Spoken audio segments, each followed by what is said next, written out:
ये है expert x की प्रस्तुति।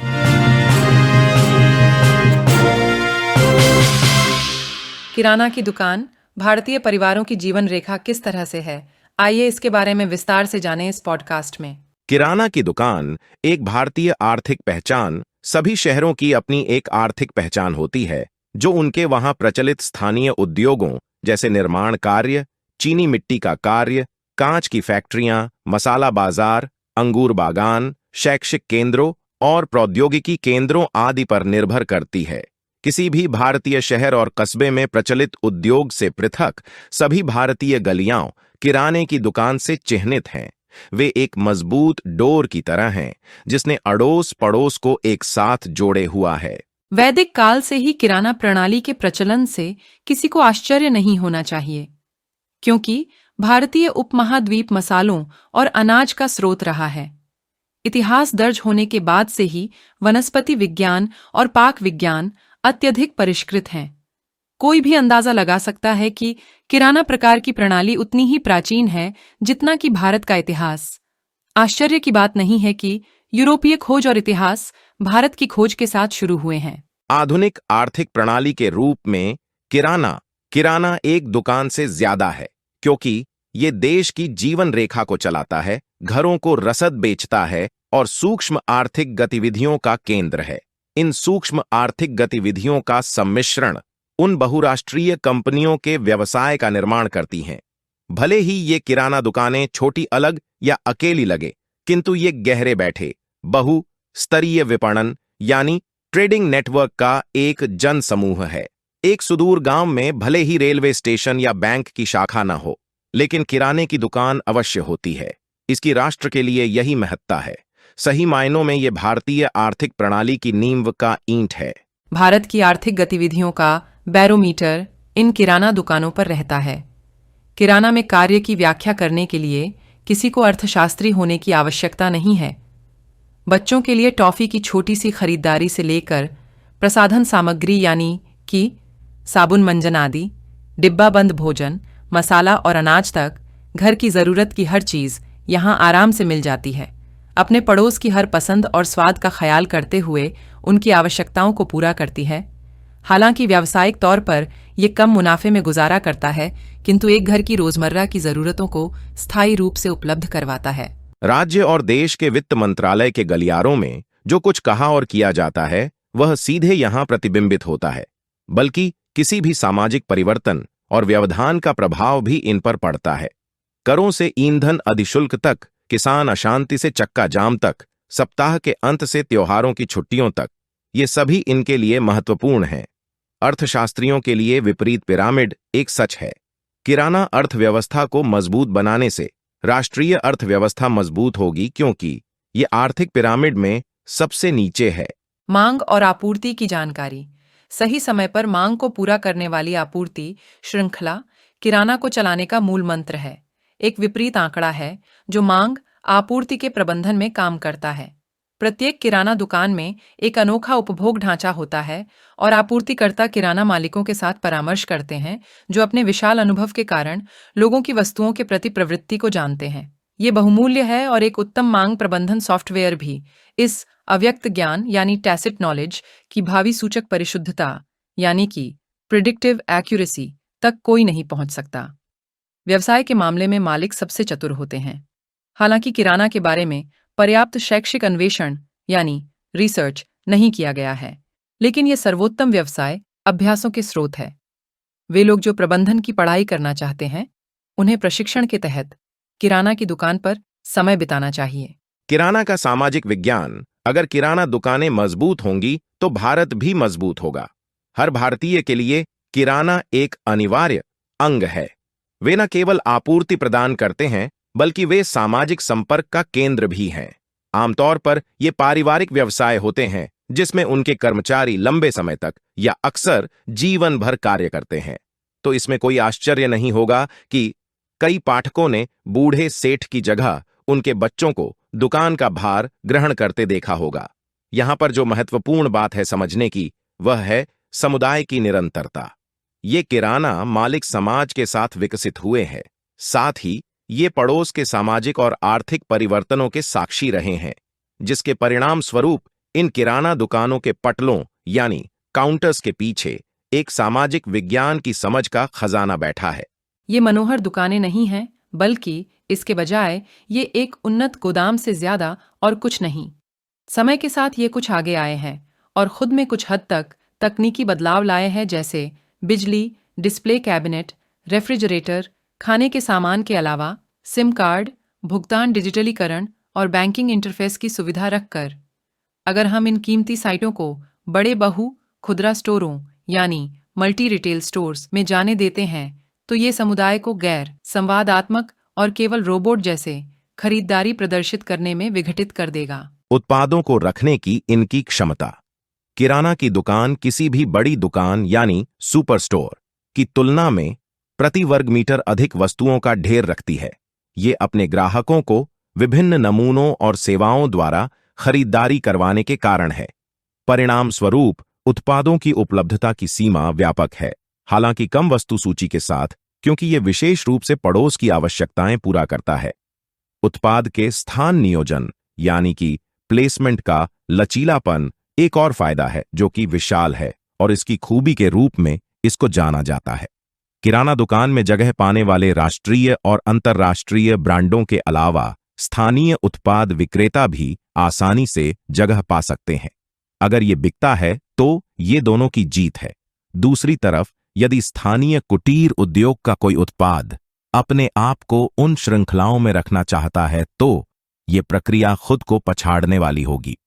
प्रक्रियाओं की जड़ता के कारण एक तरह से किराना की दुकानें सूक्ष्म उद्यमिता के लिए एक जगह प्रदान करती हैं, जो कोई भी कंपनियों की कड़ियां यानी कॉरपोरेट चेन्स नहीं कर सकती हैं। दोनों की तुलना की जाए तो किराना दुकानें अपनी वस्तु सूची में किसी भी अन्य खुदरा दुकान की अपेक्षा अधिक प्रभावी ढंग से वस्तुओं को संग्रहित करती है।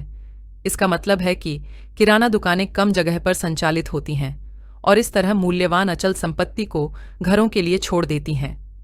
एक और अनिवार्य तुलना जो कि लोगों की पसंद है, वह है इसके नेटवर्क की पहुंच। भारत में करीबन 5 लाख गांव हैं और अभी भी 80% जनसंख्या गांवों और छोटे कस्बों में रहती है। अगर सिर्फ गांवों की संख्या पर विचार करें तो कोई भी बड़ी दुकान उन किराना की दुकानों की बराबरी नहीं कर सकता। इसलिए राज्य या केंद्र सरकार द्वारा किराना दुकानों के नेटवर्क को कमजोर करने वाला कोई भी नीतिगत कदम भारतीयों के जीवन में अराजकता और व्यवधान ही लाएगा।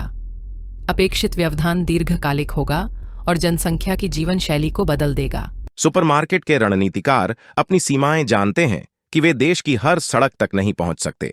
इसलिए वे आमतौर पर शहर के सुदूर इलाके में बड़े आकार के सुपरस्टोर बनाते हैं। इसका नुकसान यह है कि पूरा अड़ोस पड़ोस एक जगह या एक बिंदु की ओर जाते हैं और कुछ तो लंबी दूरी तय करते हैं। ये मॉडल प्रदूषण, ग्राहकों के समय प्रबंधन और प्रति लेन देन लागत के लिए सही नहीं है। किराना की दुकानें कई घरों के पास स्थित हैं महज, इसलिए घरों में सामान रखने की प्रवृत्ति बहुत कम होती है। छोटे आकार के शीतक यंत्र यानी रेफ्रिजरेटर खराब होने वाली वस्तुओं के लिए काफी है। इसके विपरीत जिन देशों में सुपरमार्केट ने इन किराना शैली प्रणालियों को अपने कब्जे में ले लिया है, वहां शीतक यंत्रों का आकार और ज्यादा बड़ा हो गया है और लंबे समय तक चलने वाले सामानों में वृद्धि हुई है। आज अल्ट्रा हाई टेम्परेचर संसाधित दूध 3 महीने तक चल सकता है और आबादी स्वास्थ्य की तुलना में सुविधा के लिए इसका अधिक सेवन करती है। कोई भी अंदाजा लगा सकता है कि ये लंबे समय तक चलने वाले भोजन को संग्रहित करने और ताज़ा न खाने की आदत राष्ट्र की सामान्य सेहत के लिए कितनी परिणामी हो सकती है। आर्थिक जनसांख्यिकी विज्ञान यानी डेमोग्राफी में बदलाव। किराना प्रणाली लगभग सभी छोटे उद्यमियों के बारे में है और जो कि लाखों में हैं। कई लोग इस धंधे को पीढ़ियों से चला रहे हैं। एक नवागंतुक को सिर्फ 50,000 रुपये लगते हैं किराना दुकान को शुरू करने के लिए, जो समय के साथ बढ़ती है। ये 2 से 5 व्यक्तियों के साथ रिश्तेदारों और निकट संबंधियों को भी रोजगार देती है। तो इस खुदरा क्षेत्र में प्रवेश की बाधा अस्तित्वहीन है। सुपरमार्केट की इन श्रृंखलाओं के साथ स्वामित्व अधिकार कभी विद्यमान नहीं रहेगा। एक कर्मचारी के रूप में बड़े पैमाने में भुगतान स्थल यानी चेकआउट्स, शेल्फ में सामग्री रखने वाले यानी कि शेल्फ लोडर्स, माल परिवाहक यानी गुड मूवर्स और पर्यवेक्षकों यानी कि सुपरवाइजर्स पर रोजगार टिका रहेगा। ये लाखों लोगों के लिए जीविका का शिखर होगा। समग्र दृष्टि से देखें तो किसी भी अन्य उद्योग क्षेत्र की तुलना में इस क्षेत्र में जीविका के लिए आर्थिक पिरामिड सपाट है। सुपरमार्केट की श्रृंखला के साथ युवा पीढ़ी आसानी से कर्मचारी बन जाएगी, बजाय एक व्यवसाय के स्वामित्व का चुनौतीपूर्ण मार्ग अपनाने के। इसलिए एक व्यवसाय को चलाने के सपने समय के साथ समाप्त हो जाएंगे। कम ही इस जोखिम भरे मार्ग को अपनाएंगे। दुनिया भर में इन सुपरमार्केट्स का स्वामित्व रखने वाली बड़ी कंपनियां सबसे अमीर है, जबकि उनके कर्मचारी बेहद गरीब। अमेरिका में वॉलमार्ट, जो कि सुपरमार्केट की प्रतीक है, उसमें भी कर्मचारियों का वेतन इतना कम है कि वे कई अन्य नौकरियां भी करते हैं और फिर भी अंततः सरकार द्वारा दिए गए मुआवजे पर निर्भर रहते हैं। बाजार की संपत्ति कुछ लोगों के हाथों में केंद्रित हो जाती है और वस्तु की विशालता खतरनाक होती है। वे राष्ट्र की नीतियों को दृढ़ता से प्रभावित कर सकते हैं और समाज में सामाजिक परिवर्तन का निर्धारण कर सकते हैं। इसके विपरीत किराना दुकानें पढ़ाई छोड़ने वालों यानी अशिक्षित और कम शिक्षित लोगों को एक छोटा व्यवसाय शुरू करने और अन्य लोगों को भी रोजगार देने का अवसर प्रदान करती है। किराना का आर्थिक इतिहास, कोने की दुकानों यानी सुविधा की दुकान का ब्रिटिश इतिहास इसे सीखने के लिए भरा हुआ है। जैसा कि इतिहास गवाह रहा है, वे मुख्य रूप से पूर्वी अफ्रीका और अविभाजित भारत के प्रवासियों द्वारा संचालित ब्रिटिश समाज का मुख्य आधार रहे हैं। ब्रिटेन में प्रवासी संकट क्या हो सकता था? अगर कोने की दुकानों यानी किराना प्रणाली की गतिशीलता ने लाखों लोगों को पर्याप्त अवसर नहीं दिया होता। वे कभी सरकार पर बोझ नहीं थे। 50 से अधिक वर्षों में उन सभी ने आर्थिक रूप से अच्छा प्रदर्शन किया है और समृद्धि परिभाषित भी हुई। लेकिन निश्चित रूप से ये पूरे परिवार द्वारा किए गए कड़े परिश्रम और त्याग से प्रेरित था। इस प्रणाली की शक्ति ने ब्रिटिश अर्थव्यवस्था को आगे की ओर धकेला, अड़ोस पड़ोस को स्थिर किया, समुदायों को बांधा और लाखों परिवारों के लिए आवश्यक आपूर्ति को मजबूत किया। हालांकि आज वे उतनी संख्या में नहीं हैं, लेकिन घरेलू रसद के लिए सबसे भरोसेमंद स्रोत है। भले ही अगले ही मोड़ पर राष्ट्रीय सुपरमार्केट जैसी बड़ी कंपनियां मौजूद हैं। आस पड़ोस के व्यक्तित्व के आधार पर बिक्री की ये शक्ति अपने खुलने के समय और उत्पाद श्रृंखला के बेजोड़ लचीलेपन के साथ स्थानीय जरूरतों का प्रबंधन करते हुए उन्हें फलने फूलने देती है। किराना के साथ कुछ समस्या भी है, जैसे कि श्रम शोषण के मुद्दे। किराना की दुकानों में काम करने वाले ज्यादातर कर्मचारी या तो मालिक के जान पहचान वाले होते हैं या फिर उसके रिश्तेदार। ऐसा इसलिए क्योंकि वफादारी और भरोसे के मामले में यह सबसे अच्छा निर्णय रहता है। इसका नकारात्मक पक्ष यह है कि कर्मचारियों को कम वेतन दिया जाता है और काम करने की स्थिति खराब होती है। आधुनिक मानव संसाधन मानकों संबंधी गणना के हिसाब से ये बहुत कम अंक पाएंगे। लंबे समय तक काम करने के घंटे, काम पर रखना और निकालना, भारी सामान उठवाना, अवैतनिक छुट्टियां, प्रतिबंधित छुट्टियां, कुछ बीमारी की छुट्टी इत्यादि, ये किराना के कुछ प्राचीन कार्य संबंधी मानक है। लेकिन इस रोजगार मॉडल का अच्छा पहलू इसका लचीलापन है। इसमें क्षमताओं को साबित करने के लिए न किसी औपचारिक शिक्षा की आवश्यकता है और न ही लंबी मानव संसाधन यानी HR प्रक्रिया की। एक व्यक्ति को अगर इस काम में कुछ दिखाने की जरूरत है तो वह है वफादारी, विश्वास और काम के प्रति तत्परता। कुल मिलाकर उपलब्ध अवसर रोजगार की समस्या को काफी हद तक हल करने में मदद करते हैं। बाद में यही कर्मचारी अक्सर किसी और जगह पर अनपेक्षित लाभ के लिए अपनी किराना दुकान शुरू करते हैं, गांवों और कस्बों की गहराई तक अपने संजाल यानी नेटवर्क को फैलाते हुए। इनका अस्तित्व और भविष्य। छोटे व्यवसायों को समाप्त करने के लिए बड़ी कंपनियां मूल्य युद्ध यानी कि प्राइस वॉर जैसे सामूहिक विनाश के हथियार का इस्तेमाल करती हैं। उन्होंने विकसित अर्थव्यवस्थाओं में ऐसा किया है और भारत में भी ऐसा ही करने का इरादा रखती हैं। अमेरिका और ब्रिटेन का आर्थिक इतिहास इसका प्रमाण है। आकार की प्रकृति से इन किराना दुकानों में पैमाने की अर्थव्यवस्थाएं यानी इकोनॉमीज ऑफ स्केल गायब हैं। यदि मूल्य युद्ध होता है तो ये किराना मालिक की जेब खर्च की कीमत पर होता है। इसके बजाय वे बड़ी कंपनियां प्रतिस्पर्धा को मात देने के लिए वस्तुओं पर गहरी छूट दे सकते हैं। ई कॉमर्स क्षेत्र में इसी तरह की एक पंक्ति पहले से ही बढ़ रही है। सरकार को इसमें दखल देना पड़ा, किंतु इन बड़ी कंपनियों में संदेह और अविश्वास की भावना अभी भी व्यापक रूप से विद्यमान है। घरेलू बाजार भारतीय समाज को उसकी नींव के सबसे गहरे बिंदु से विघटित कर देगा। मानव संवाद की क्रिया हमेशा के लिए बदल जाएगी। पश्चिमी विकसित अर्थव्यवस्थाएं अपनी व्यक्तिगत ग्राहक देखभाल सेवाओं यानी कस्टमर केयर सर्विसेज को चलाने के लिए भारत से संपर्क कर रही हैं और हम भारतीय अपने समाज से उस ताकत को मिटाने का प्रयास कर रहे हैं।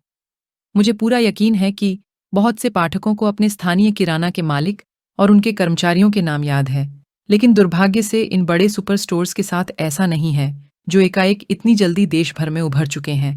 किराना के आधुनिकीकरण की कोशिश में सुपर बाजार और उनकी श्रृंखला को प्रोत्साहित किया जाता है। शहरों में खरीदारी के अनुभव के नाम पर स्वसेवी यानी कि सेल्फ सर्विसिंग बड़ी दुकानें ग्राहकों के सामने पेश की जाती हैं।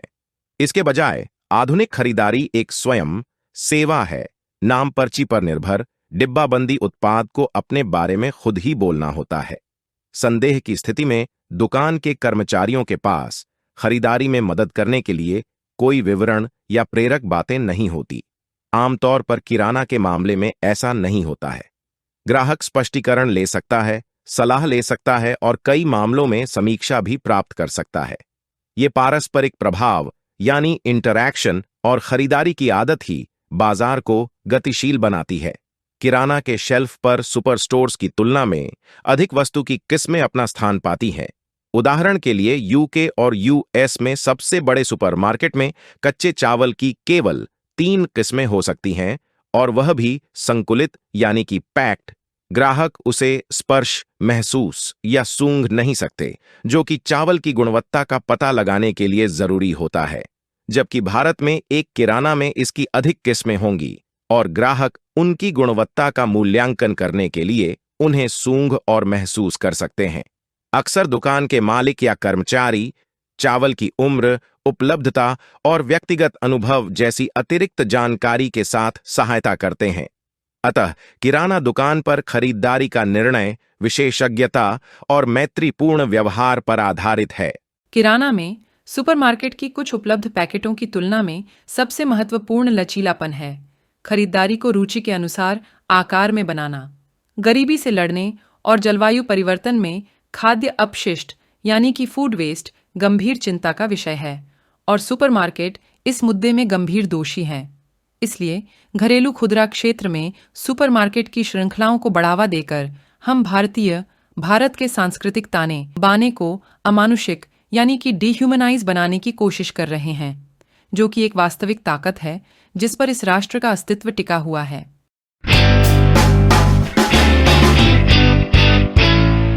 तो ये था एक्सपर्ट एक्स का एक और संस्करण। ऐसे अन्य विषयों के लिए हमसे आगे भी जुड़े रहिए। धन्यवाद। हमारे चैनल को लाइक और सब्सक्राइब कीजिए और इसी तरह आगे भी ज्ञानवर्धक पॉडकास्ट सुनते रहिए।